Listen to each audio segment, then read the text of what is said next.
hello friends नमस्कार जय जगन्नाथ मु नहीं आसी आपण गोटे नुआ रेसिपी मसला डोसा आ मुझे बनाऊँगी कौ कौ प्रणाली बनाऊँगी कौन कौन सामग्री ऐड करुँची चलते देखा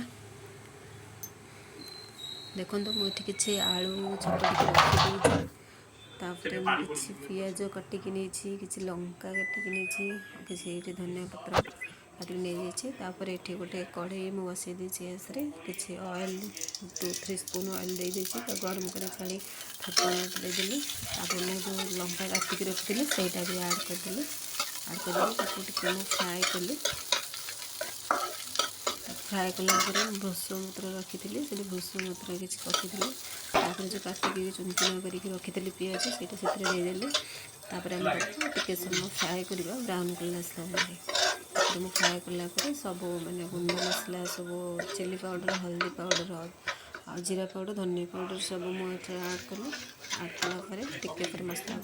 मसला होगला मुझे आलू रखीदी आलू को मुझे भलसे देकी मिक्स कली देखो मोर आलू ये भलसे पूरा मिक्स हो पूरा रेडी हो